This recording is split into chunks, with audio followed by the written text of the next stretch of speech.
Venez, venez, mesdames et messieurs, entrez pour voir mes belles histoires. Venez, venez, les petits et les grands, ouvrez les yeux tout grands.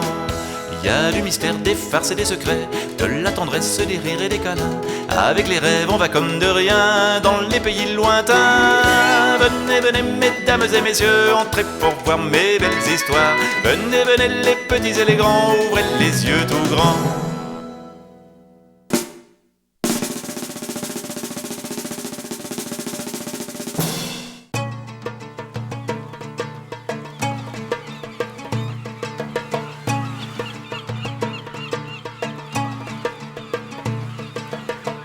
Les parents d'Azedine étaient potiers.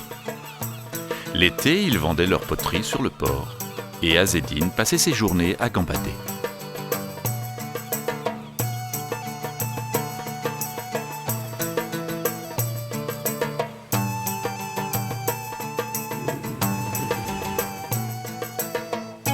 Un jour, son père lui dit « Vite, Azedine, monte sur Zora la mule, nous n'avons plus rien à vendre. »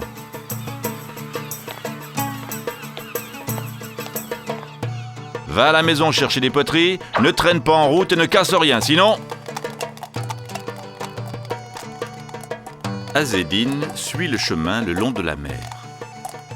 Brahim, le fils du boulanger, l'appelle. « Viens donc baigner avec moi !» Azedine a très chaud, un petit bain, ça ne prend pas beaucoup de temps.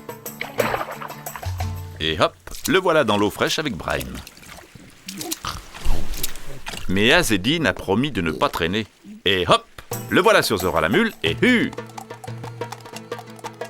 Un peu plus loin, Zoubida, la fille du marchand de thé, l'appelle.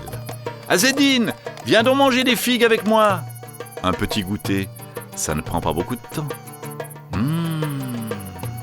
Azedine savoure les figues. Elles sont mûres à point. Mais il a promis de ne pas traîner. Il remonte sur Zora la mule et hu!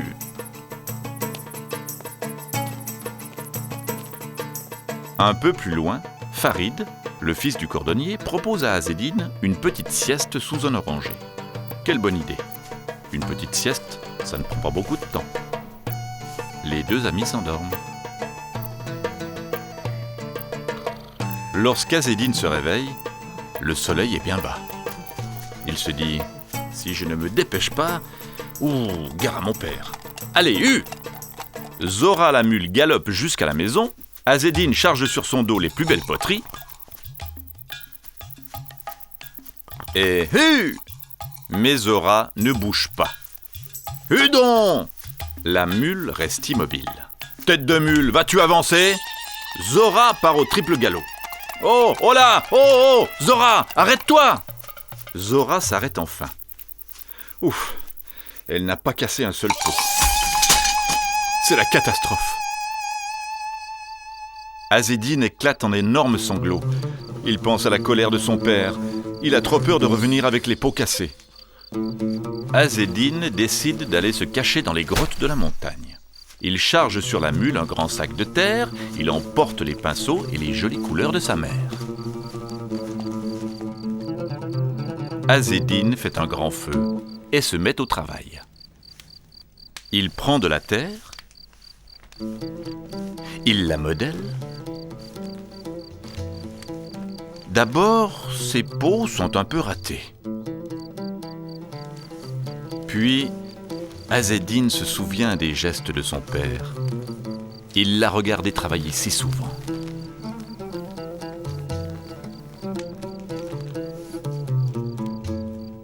Azedine travaille toute la nuit. Et toute la nuit, ses parents le cherchent sans le trouver. Au matin, Zora la mule, qui a très faim, se met à braire. Les parents d'Azedine l'entendent. Ils le trouvent, endormi dans la grotte, à côté de ses poteries. Des poteries très jolies. Les mêmes que celles de son père et de sa mère, mais toutes petites. Les parents d'Azedine oublient leur colère. Notre fils nous ressemble, il sera un grand potier.